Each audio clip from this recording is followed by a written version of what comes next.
आप सभी को मेरा नमस्कार। आज हम कर रहे हैं class 10th chapter 5 mineral and energy resources. Mineral जो है एक ज़रूरी हिस्सा है हमारी ज़िंदगी का। ऑलमोस्ट हर चीज़ जो हम इस्तेमाल करते हैं, पिन से लेकर बिल्डिंग या फिर एक बड़ी सी शिप, ये सब मिनरल से बनी हुई हैं। Railway line and the turmeric यानी पेविंग ऑफ द रोड, सड़कें, हमारे इम्प्लीमेंट्स, मशीनरी, ये सब मिनरल से बना हुआ है। कार, बस, ट्रेन, एरोप्लेन, ये सब मिनरल से मैन्युफैक्चर किया गया है और पावर रिसोर्सेज के ऊपर ही डिराइव करता है, चलता है। इवन फूड जो हम खाना खा रहे हैं उसके अंदर भी मिनरल्स हैं। डेवलपमेंट के हर स्टेज पर ह्यूमन बीइंग जो है वो मिनरल्स का इस्तेमाल करता है, जीने के लिए, डेकोरेशन के लिए, फेस्टिवल्स के लिए, रिलीजियस के लिए, सेरेमनियल राइट्स के लिए, हर चीज़ के लिए हम मिनरल्स का यूज़ करते हैं। तो आगे हम पढ़ते हैं व्हाट आर मिनरल्स। मिनरल्स हैं क्या चीज़? जो जियोलॉजिस्ट हैं वो डिफाइन करते हैं as a homogeneous naturally occurring substance with the definable internal structure, यानी एक ऐसी वस्तु जिसका स्ट्रक्चर, जिसमें कुछ चीज़ें जो मिक्स करके कॉम्बिनेशन है वो सेम है। और मिनरल्स जो हैं वो अलग अलग फॉर्म में पाई जाती हैं हमारे नेचर में। कुछ हार्ड होती हैं जैसे कि डायमंड, कुछ सॉफ्ट होती हैं जैसे कि टैक यानी powder. Why are they so varied? अब ये सारी अलग अलग क्यों हैं? सब तो नेचर से मिलती हैं। और हम ऑलरेडी सीख चुके हैं रॉक्स के बारे में। रॉक्स क्या है? कॉम्बिनेशन है होमोजीनियस सब्सटेंस का, जिसे हम मिनरल्स कहते हैं। अलग अलग जो सब्सटेंस हमें मिल रहे हैं, इसमें दो या दो से ज़्यादा के कॉम्बिनेशन के सब्सटेंस से जो रॉक्स बनी हुई हैं वो सब क्या है? मिनरल्स। कुछ रॉक्स जैसे कि limestone consist of single mineral only. Limestone में सिर्फ एक मिनरल होता है। बट मेजॉरिटी ऑफ रॉक्स, यानी अगर ज़्यादा रॉक्स की बात करें, उसमें कई तरह के मिनरल्स पाए जाते हैं और अलग अलग मात्रा में पाए जाते हैं। 2000 मिनरल हैव बीन आइडेंटिफाइड। अगर हम अपने स्टोन्स में या पत्थरों में देखें ना, तो लगभग जो रिसर्च की गई है उसमें 2000 से ज़्यादा मिनरल्स की पहचान की गई है। Only a few are evidently found in most of the rocks. ज़्यादातर रॉक्स में कुछ ही पाई जाती हैं, सभी मिनरल्स एक ही रॉक में नहीं मिलती हैं। एक पर्टिकुलर मिनरल्स जो एक कॉम्बिनेशन है अलग अलग एलिमेंट्स का, वो डिपेंड करता है कि उस रॉक की फिजिकल या केमिकल कंडीशन क्या रही। एंड रिजल्ट वाइड रेंज है कलर की, हार्डनेस की, क्रिस्टल फॉर्म, लस्टर या उसकी जो डेंसिटी है उसकी। तो जियोलॉजिस्ट जो हैं वो इसका यूज़ करते हैं मिनरल्स को अलग अलग बताने के लिए। कहते हैं all the rocks on the earth surface are compose of one more mineral. कहता है कि जितनी भी धरती पर रॉक्स हैं, पत्थर हैं, वो एक या एक से ज़्यादा मिनरल से बने हुए हैं। जो मिनरल हैं वो नेचुरल सब्सटेंस है, ऑर्गेनिक या फिर इनऑर्गेनिक, दोनों तरह के इसमें पाए जाते हैं। और कुछ स्पेसिफिक रहती हैं इसमें केमिकल और फिजिकल प्रॉपर्टीज। जो रॉक है, कहते हैं कि पर्टिकुलर मिनरल जो उसमें पाया जाता है, called the ore of that mineral, उस मिनरल का ओर कहलाता है, कच्चा माल कहलाता है। हमें जब भी मिनरल मिलते हैं एग्जैक्ट फॉर्म में नहीं मिलते। जो मिनरल्स हैं वो सभी फ्री गिफ्ट है नेचर के द्वारा दिए गए, और इसका इस्तेमाल जो है वो ह्यूमन बीइंग की भलाई के लिए किया जाना चाहिए। एक मिनरल शायद या शायद नहीं, कहता है मे और may not be commercial useful. हो सकता है व्यापार के रूप से वो उपयोगी भी हो सकता है ना हो। सभी तरह के मिनरल्स जो कंसंट्रेट नहीं होते, यानी एक जगह पर नहीं होते, अनइवन डिस्ट्रीब्यूट होते हैं हमारी धरती पर, there is not a single country, कोई भी ऐसी कंट्री नहीं है जो सभी मिनरल्स जिसमें पाए जा रहे हो या वो सेल्फ सफिशिएंट कंट्री हो, कह दो कि सारे मिनरल इस देश में एक जगह पाए जाते हैं, नहीं, ऐसा कोई भी देश नहीं है। जो मिनरल्स हैं धरती के सरफेस पर पाए जाते हैं, बट इसमें कुछ इम्प्योरिटीज होती हैं, ये प्योर फॉर्म में हमें नहीं मिलते। हम इन्हें इंडस्ट्रीज में प्रोसेस करते हैं, उसके बाद इसकी इम्प्योरिटीज रिमूव करते हैं और इसे प्योर फॉर्म में कन्वर्ट करते हैं। जो मिनरल्स हैं इस्तेमाल किए जा रहे हैं बहुत पुराने समय से। ये मिनरल्स इंपॉर्टेंट है हिस्ट्री में, ह्यूमन सिविलाइजेशन और डेवलपमेंट में। ह्यूमन डेवलपमेंट की अलग अलग स्टेजेस पर मिनरल्स जो हैं वो पाए जाते हैं। अलग अलग युग में अलग अलग तरह के मिनरल्स पाए गए। सबसे पहले stone age, early man made weapon और इम्प्लीमेंट्स किए गए पत्थरों से। कॉपर एज, कॉपर का इस्तेमाल भी इंसान के द्वारा किया गया। ब्रॉन्ज एज, मैन कॉपर का इस्तेमाल करते थे टिन के साथ मिक्स करके। आयरन एज, जब मैन ने आयरन का इस्तेमाल करना शुरू किया वो टाइम था 3000 साल पहले। Steel age, modern age is called the steel age. आज का युग 1780 से 1980 का जो युग है वो स्टील युग कहलाता है, क्योंकि इस समय में स्टील का इस्तेमाल होना शुरू हुआ। सिलिकॉन एज, टाइम बीतने के साथ साथ 1980 के बाद सिलिकॉन का इस्तेमाल होने लगा। आगे चलते हैं, टाइप्स ऑफ मिनरल। हमारे पास मेन 2 टाइप्स हैं मिनरल्स के, metallic and non metallic mineral. जो मेटेलिक मिनरल्स हैं इसके अंदर मेटल पाई जाती है। ये मिनरल्स जैसे कि कॉपर, गोल्ड, मैग्नीज, बॉक्साइट, ये सब पाए जाते हैं।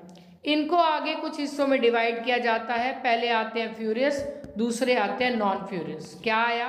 Metallic mineral. मेटेलिक मिनरल को क्या बांटा?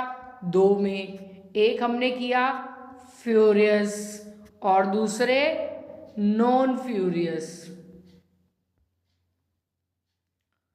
राइटिंग रजे समझ लीजिएगा, अगर कुछ ना प्रॉब्लम आए तो कमेंट करके पूछ लीजिएगा। फ्यूरियस मिनरल्स जिसमें आयरन कंटेंट पाया जाता है, जैसे कि आयरन, मैग्नीज, निकल, cobalt, tungsten etcetera. Non furious minerals जिसमें आयरन कंटेंट नहीं पाया जाता, आयरन कंटेंट यानी लौह तत्व नहीं पाया जाता। फ्यूरियस मिनरल में लौह तत्व पाया जाता है। और किन में नहीं पाया जाता? जैसे कि गोल्ड, सिल्वर, कॉपर, बॉक्साइट, ये सब नॉन फ्यूरियस मिनरल्स हैं। इसके बाद नेक्स्ट टाइप पर चलते हैं, non metallic minerals. Non metallic mineral वो मिनरल्स होते हैं जिसमें मेटल नहीं होती, जैसे कि mica, limestone, dolomite, gypsum, potash and coal. Coal और पेट्रोलियम भी नॉन मेटेलिक मिनरल है जिसका इस्तेमाल फ्यूल के रूप में किया जाता है। इन्हें मिनरल फ्यूल्स कहा जाता है। इसके बाद आपको एक टेबल दी हुई है। सबसे पहले इसमें मिनरल बताया गया है आयरन ओर। इसके टाइप का देखें, मैग्नेटाइट, हेमेटाइट, लिमोनाइट, सिड्रेलाइट। तो ये इसके टाइप्स है। कितने टाइप्स हैं? 4, magnetite, haematite, limonite, siderite.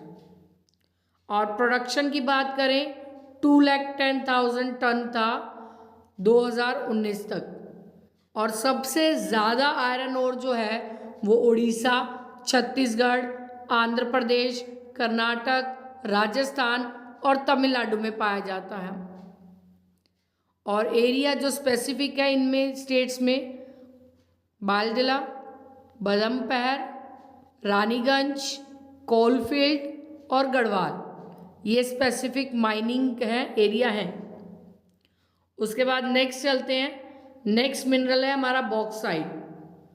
Aluminium जो है वो बॉक्साइट से ही निकाला जाता है। लगभग 23,000 टन प्रोडक्शन थी। और ये पाया जाता है उड़ीसा, गुजरात, छत्तीसगढ़, महाराष्ट्र, मध्य प्रदेश और कर्नाटका। एग्जैक्ट जगह है, माइंस हैं कलंदी, कोरापुट, सुंदरगढ़, बोलंगीर, जामनगर, जूनागढ़ और खेड़ा। इसके बाद नेक्स्ट मिनरल हमारे पास आ जाती है मैग्नीज। इसकी ये टाइप है पायरोलुसाइट और 9,50,000 टन 2019 तक इसकी प्रोडक्शन रही। लीडिंग स्टेट्स हैं महाराष्ट्र, मध्य प्रदेश, आंध्र प्रदेश और कर्नाटका। स्पेसिफिक रीजन नागपुर, रत्नागिरी, बालघाट, छिंदवाड़ा, कलंदी और बैली। नेक्स्ट मिनरल पे आते हैं। नेक्स्ट मिनरल है हमारा थोरियम। टाइप मोनाजाइट 9,63,000 टन और झारखंड, मध्य प्रदेश और राजस्थान में सबसे ज़्यादा पाया जाता है। नेक्स्ट आता है कोल, एंथ्रासाइट, बिटुमिनस, लिग्नाइट, पीट। ये इसके टाइप है। ये सबसे बेस्ट है और ये सबसे लो क्वालिटी है। 716,000 टन प्रोडक्शन रही 2019 तक। जो लीडिंग स्टेट्स हैं वो है Jammu and Kashmir, Jharkhand, Orissa, West Bengal, Chhattisgarh and Madhya Pradesh. Next चलते हैं गोल्ड। लार्ज स्केल जो माइनिंग है वो सबसे ज़्यादा इंटेंसिव या लोड्स ऑफ मशीनरी का इस्तेमाल वहाँ पर किया जाता है। 757 जो पॉइंट है वहाँ पर पाए गए। कर्नाटका लीडिंग स्टेट है गोल्ड का। उसके अलावा मेन जो माइंस है कोलर हट्टी, ये गोल्ड फील्ड्स है। उसके बाद आते हैं डायमंड। 37,515 कैरेट डायमंड जो है वो 2019 तक की प्रोडक्शन है और ये लीडिंग स्टेट है इसके मध्य प्रदेश, आंध्र प्रदेश और कर्नाटक। एग्जैक्ट रीजन है पन्ना, मझगावा, माइन, रायचूर। तो ये एरिया है। इसके बाद हमारे पास आ जाता है कॉपर मिनरल। कॉपर के टाइप्स है चाल्कोपाइट, चाल्कोसाइट, कोवेलाइट एंड बोर्नाइट। लीडिंग स्टेट है इसकी मध्य प्रदेश, राजस्थान, झारखंड। तो ये वैल्यूज आपको ज़्यादा मेन आपको पता होना चाहिए कौन सा मिनरल, उसके टाइप्स और लीडिंग स्टेट्स, इतना इनफ रहता है। इसके बाद नेक्स्ट आते हैं Damodar valley, Ruhr of India. Ruhr valley जो है वो एक एरिया है वेस्ट जर्मनी में जो रूर नदी से घिरा हुआ है। रूर, राइनी एंड लिपि, ये 3 नदियों से घिरा हुआ है। यहाँ पर काफ़ी ज़्यादा मिनरल पाए जाते हैं, स्पेसिफिकली कोल। बहुत सारी इंडस्ट्रीज़ के डेवलपमेंट के लिए इस रीजन में जो इंडस्ट्रीज़ हैं वो लगाई गई हैं, स्पेशली आयरन और steel industry. Same in case में बात करें दामोदर वैली, रूर वैली कहाँ है? West Germany. उसके बाद बात करते हैं इसी तरह से दामोदर वैली है इंडिया में, ये झारखंड और वेस्ट बंगाल में फैली हुई है। यहाँ पर कोल और मीका सबसे ज़्यादा पाया जाता है और यहाँ पर अनकाउंटेबल बिग और स्मॉल इंडस्ट्रीज़ हैं जिनकी हाई कैपेसिटी है। Thermal power plants and 3 big steel plants of India यहीं पर है। सो इसे हम दामोदर वैली भी कहते हैं और इसे रूर ऑफ इंडिया भी कहा जाता है क्योंकि जर्मनी का ज़्यादा फेमस है, उसके नाम से इसे रूर ऑफ इंडिया भी कहा जाता है, बट इसका एग्जैक्ट नेम है दामोदर वैली। नेक्स्ट देखिए, जो भी हमने मिनरल्स पढ़े उसके स्टेट्स दे रखे हैं, कौन कौन सा मिनरल कहाँ कहाँ पाया जाता है। हम एक क्लास मैप की भी आपकी लास्ट में कर लेंगे।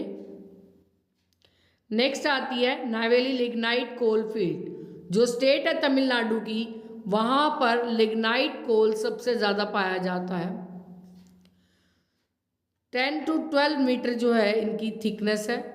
इसमें कार्बन और मॉइस्चर कंटेंट 30 to 40% है एंड 20% रिस्पेक्टली। जबकि वॉलेटाइल जो मैटर है उसमें अलग अलग मॉइस्चर वेरी करता है, उसमें हर जगह सेम मॉइस्चर नहीं है। कॉलर एंड हट्टी गोल्ड माइन, हट्टी मस्की बेल्ट जो है वो एक मोस्ट प्रॉमिसिंग और पोजीशन है हट्टी बेल्ट की in relation to other pre Cambrian green stone belt of Karnataka. Karnataka की एक मेन बेल्ट है जहाँ पर गोल्ड पाया जाता है, particularly eastern green stone belt, ये नाम है। जिसे हट्टी रामगिरी कोलर के नाम से जाना जाता है। और यहाँ पर गोल्ड माइंस है और वर्किंग, वहाँ पर रेगुलर काम चलता है। उसके बाद देखिए आपको आयरन और कॉपर सेंटर बताया गया है कि आयरन और कॉपर किस किस स्टेट्स में पाया जाता है। नेक्स्ट चलते हैं पन्ना डायमंड एरिया। पन्ना डायमंड एरिया, डायमंड जो है वो एक प्रीशियस स्टोन है। इसे इसकी ब्रिलियंस, इसकी चमक, ट्रांसपेरेंसी, हार्डनेस के लिए जाना जाता है। डायमंड जो है मेनली विद्यन फॉर्मेशन ऑफ बुंदेलखंड यानी एमपी में पाया जाता है। लार्ज जो डायमंड डिपॉजिट्स हैं वो north east branch Vindhya range में 240 किलोमीटर एरिया में पाया जाता है, इसीलिए इसे पन्ना ग्रुप भी कहते हैं। इसका एरिया 20 एकड़ से ज़्यादा का नहीं है।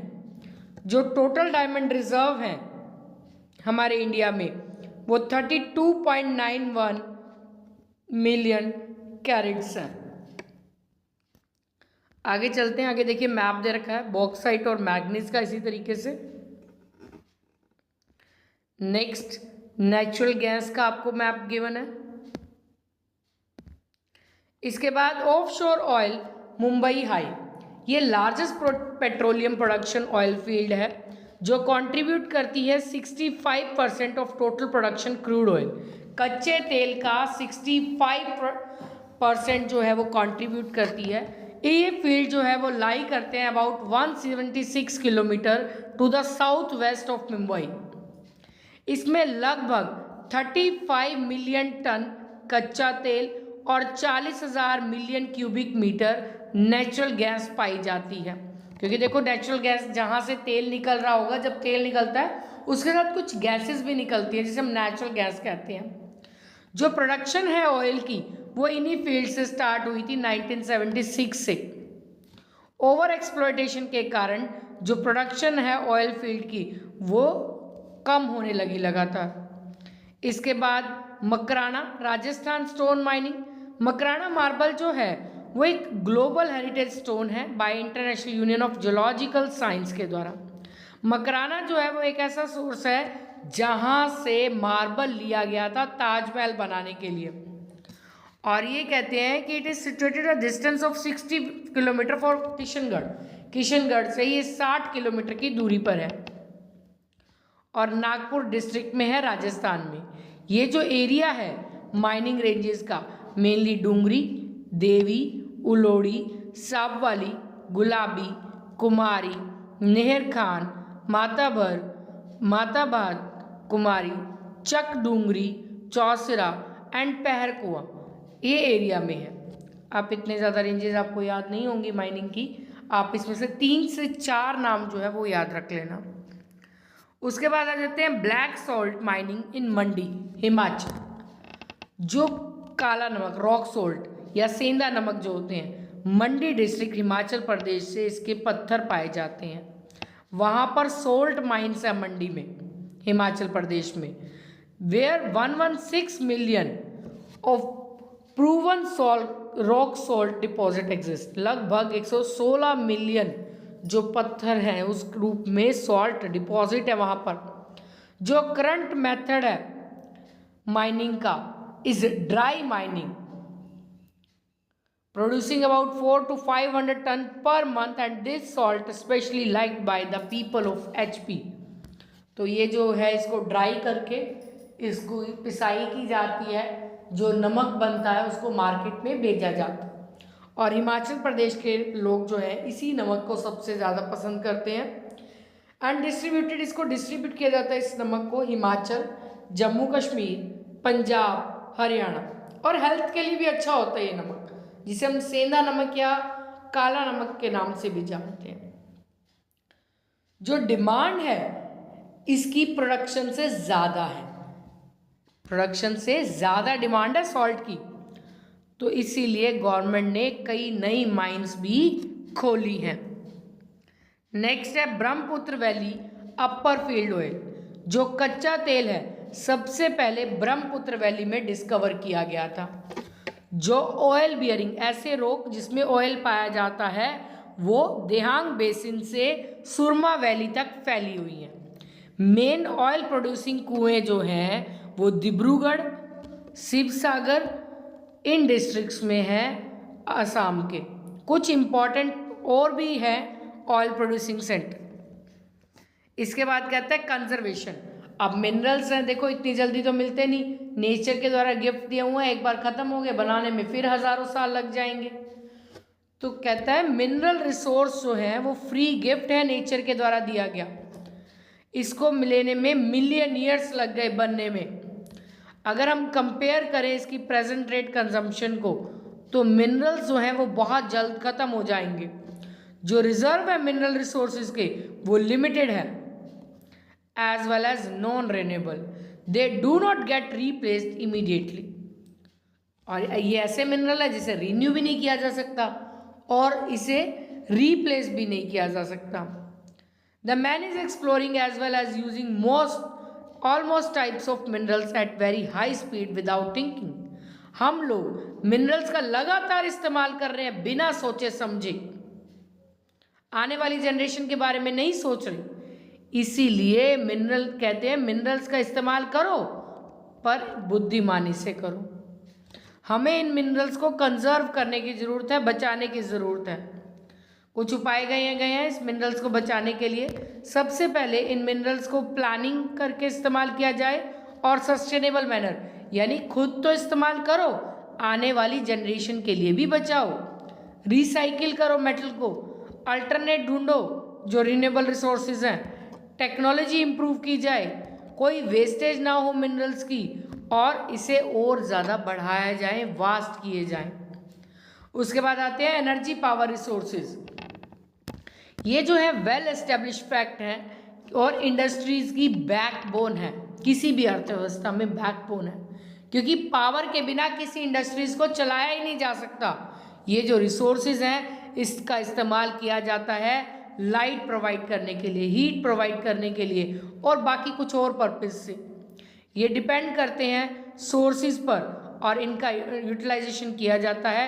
एनर्जी को डिवाइड किया जाता है दो ब्रॉड कैटेगरीज में, वो है commercial as well as non commercial source of energy, यानी व्यापार के रूप में भी और घर के लिए भी। इनके नेचर के हिसाब से बात करें, जो एनर्जी रिसोर्सेज हैं वो दो हिस्सों में बांटे जाते हैं, एक कन्वेक्शनल और दूसरे non convectional source of energy. सबसे पहले बात करते हैं कन्वेक्शनल सोर्स ऑफ। ये जो टाइप्स हैं एनर्जी रिसोर्सेज के, इनका इस्तेमाल बहुत लंबे समय से किया जा रहा है। कोल, पेट्रोलियम, नेचुरल गैस, इलेक्ट्रिसिटी, ये सब कन्वेक्शनल सोर्स ऑफ एनर्जी हैं। Non convectional source of energy, इनकी डिमांड बढ़ रही है जैसे जैसे एनर्जी की डिमांड बढ़ रही है, क्योंकि ये जो है वो रिन्यू किए जा सकते हैं। ये है solar, geothermal energy, wave energy, biomass energy, wind energy, tidal energy, hydro electricity energy and power generation. आगे चलते हैं। कहते हैं फॉसिल फ्यूल, हाइड्रोकार्बन जैसे कि कोल और नेचुरल गैस, ये जनरल टर्म जो है वो डिपॉजिट किए जाते हैं ऑर्गेनिक फॉर्म में, और ये वैल्यू धीरे धीरे इनकी डाउन हो रही है। इनकी साथ कोशिश की जा रही है इन्हें भी कच्चे तेल, कोयले में, नेचुरल गैस में कन्वर्ट किया जा सके अलग से हीट और प्रेशर के साथ, बट इसको बनने में मिलियन ऑफ ईयर लग जाएंगे दोबारा। ऐसा नहीं है कि रिसोर्सेज कभी बनेंगे नहीं दोबारा।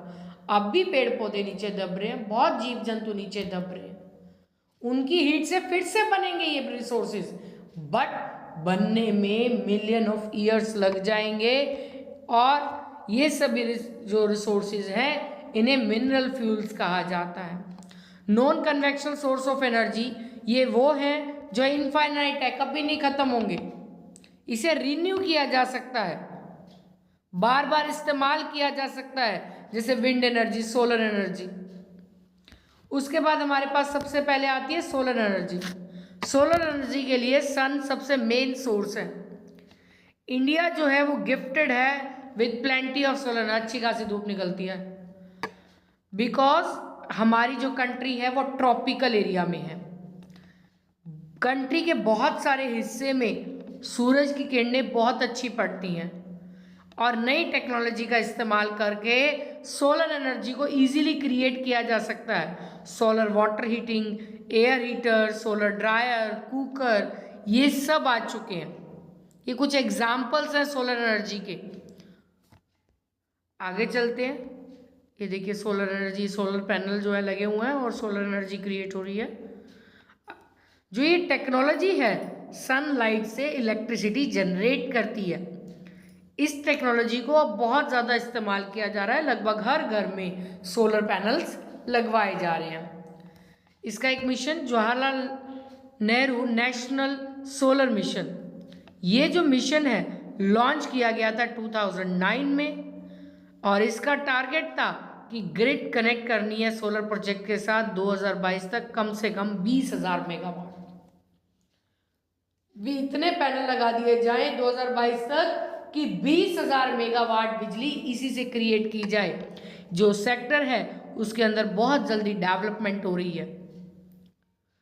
ये पहले लगभग 18 मेगावाट था, बट अब 2010-15 के बीच में ये 3800 मेगावाट तक पहुंच चुका है ऑलरेडी।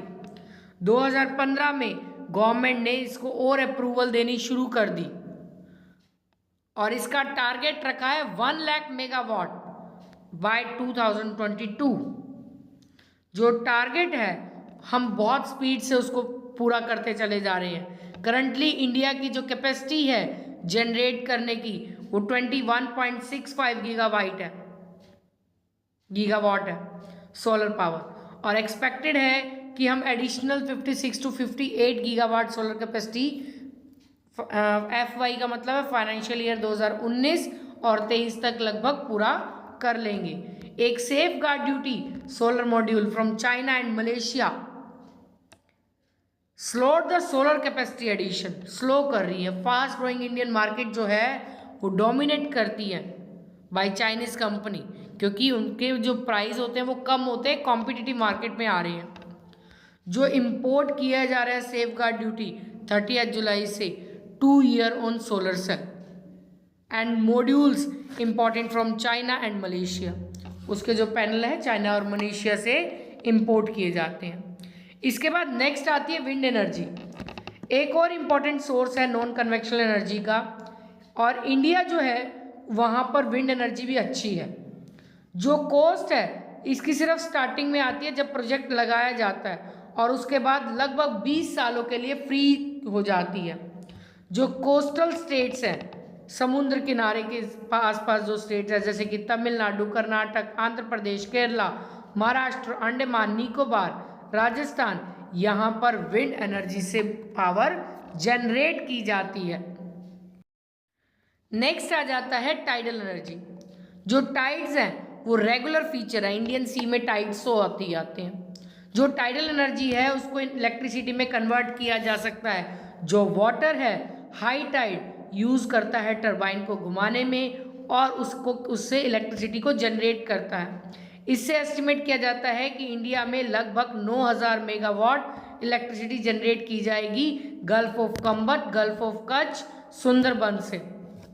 ये सभी एरिया जो है वो टाइडल एनर्जी से इलेक्ट्रिसिटी जनरेट करते हैं। नेक्स्ट आ जाती है जियोथर्मल एनर्जी। कहते हैं ये हीट एनर्जी है अर्थ की, जिसका इस्तेमाल किया जाता है डायरेक्ट हीट के लिए as well as power generation के लिए। एक गीजर जो है is a vent in the earth surface that periodically eject column of hot water and steam. कुछ इस तरह से यहाँ पर जो हॉट वाटर की स्टीम जो है वो बाहर निकल रही है, जैसे एक लावा निकलता है उसी तरीके से।